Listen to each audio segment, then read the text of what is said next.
मैं बोलूँ जब उसकी स्पर्श रेखा है, तो सबसे पहले हमको जानकारी होनी चाहिए स्पर्श रेखा क्या होती है। स्पर्श रेखा से अभिप्राय मैं 2-3 स्थिति बनाऊंगा, उसके आधार पर हमको समझना ये कोई व्रत है, इस व्रत से कुछ दूरी पर एक रेखा है, दूसरी स्थिति में एक व्रत है और इससे ये काट रही है, तीसरी स्थिति में व्रत है और ये एक बिंदु पर इसको स्पर्श।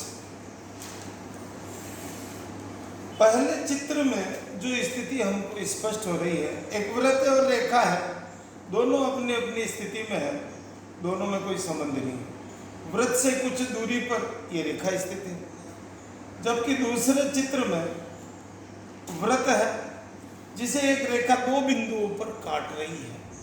इस रेखा को जो 2 बिंदुओं पर काटती है इसको छेदन रेखा कहते हैं। इसका नाम है छेदन रेखा, प्रतिच्छेदी रेखा या छेदन रेखा। जो व्रत को 2 बिंदुओं पर काट करके गुजरती है उसे छेदन रेखा कहते हैं। छेदती है, 2 जगह काटती है।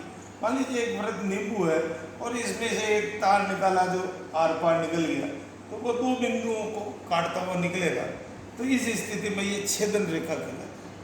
तीसरी स्थिति में ये रेखा इस व्रत को बिंदु P पर, जबकि ये A और B पर स्पर्श कर रही है, बिंदु P पर एक बिंदु पर ये रेखा स्पर्श कर रही है। स्पर्श का मतलब टच कर, स्पर्श कर, तो ये एक बिंदु पर स्पर्श कर रही है, इसलिए इसको स्पर्श रेखा कहते हैं। इसका मतलब इसकी परिभाषा हो जाएगी ऐसी रेखा, ऐसी रेखा जो व्रत को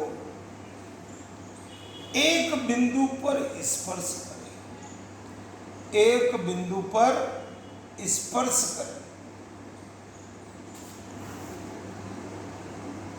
उसे स्पर्श रेखा कहते हैं। स्पर्श रेखा कहते हैं। अब इसमें एक आदि स्थिति बनती है, एक बिंदु से एक स्पर्श, एक स्पर्श रेखा। दूसरी स्थिति इसकी बनेगी, एक बिंदु से केवल एक स्पर्श रेखा खींची जा सकती है। P को स्पर्श बिंदु कहते हैं, स्पर्श बिंदु।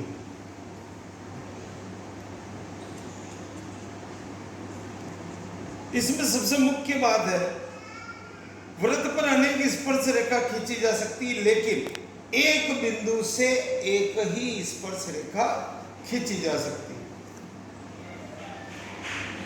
दूसरी स्थिति देखें, छेदक रेखा।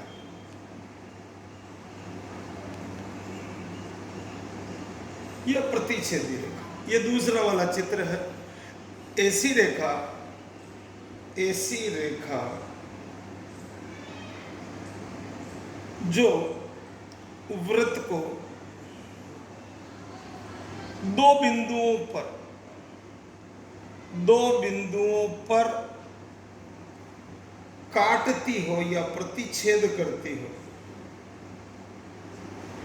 उसे छेदक रेखा कहते हैं, उसे छेदक रेखा कहते हैं। कौन सी रेखा? छेदक, छेद करके निकलती है। जहां पर ये 2 जगह कटेगी उसे छेदन बिंदु कहेंगे। एक बिंदु से अनेक छेदन रेखाएं खींची जा सकती है। अनेक कैसे, अभी देखते हैं। अभी इस बिंदु ए को देखें आप, ये हो गया, ये हो गया, ये हो गया, इस तरह से अनेक रेखाएं जो इसको काटते हुए गुजर सकती है, ये छेदन रेखाएं कहलाती। जबकि एक बिंदु से केवल एक ही स्पर्श रेखा खींची जा सकती है। इस स्पर्श रेखाओं की कुछ महत्वपूर्ण स्थितियां हैं। एक बिंदु से केवल एक ही स्पर्श रेखा खींची जा सकती है। इस स्थिति में हमको पहला पॉइंट समझना है, एक वृत्त के बाह्य बिंदु से, वृत्त के बाह्य बिंदु से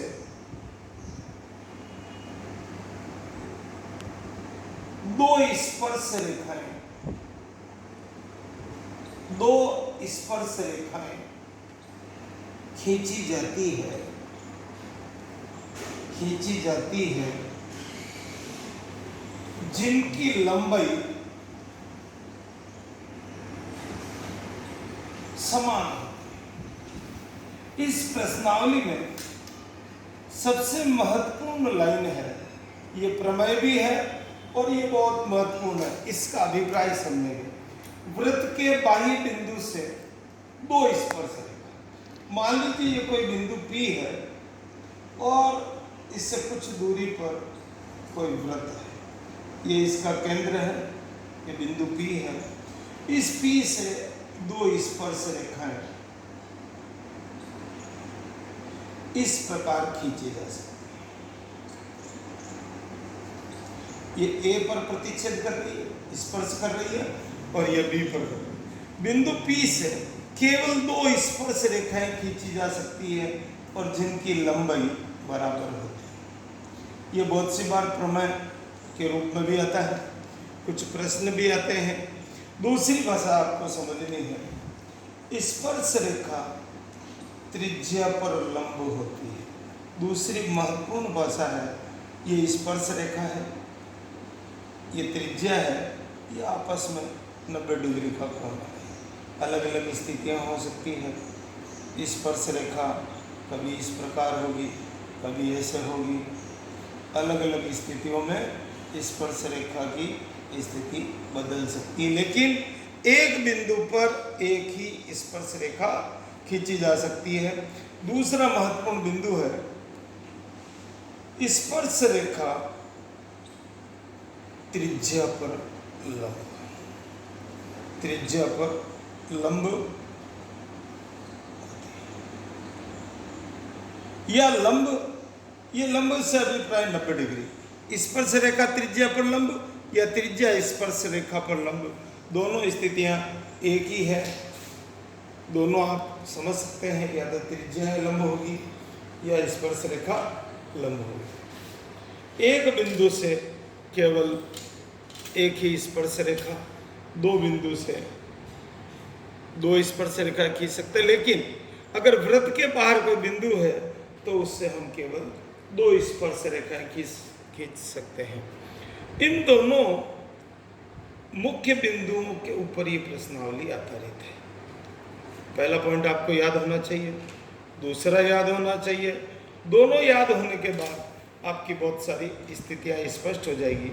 एक चित्र देखेंगे, मान लीजिए ये वृत्त के बाहर कोई बिंदु P स्थित है, ये केंद्र है, ये त्रिज्या है और ये स्पर्श रेखा है। इस चित्र को बड़ा स्पष्टता से समझें। अपन बात की थी स्पर्श रेखा त्रिज्या पर लंब, इसका अभिप्राय ये 90 है।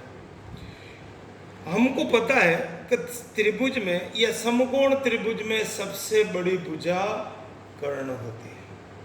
सबसे बड़ी भुजा कौन सी होती है? कर्ण होती है। ये आधार होगा और स्पर्श रेखा लंब होगी। लंब और आधार आपस में बदल सकते हैं। इस चित्र को प्रश्न बहुत सी बार इस प्रकार आता है, कभी आपको कर्ण मालूम होगा, त्रिज्या मालूम होगी, लंब निकालना होगा। कभी लंब मालूम होगा, कर्ण मालूम होगा, आधार या त्रिज्या निकालनी पड़ेगी। इनमें से कोई दो चीज मालूम होगी, तीसरी आपको निकालनी पड़ेगी। धन्यवाद।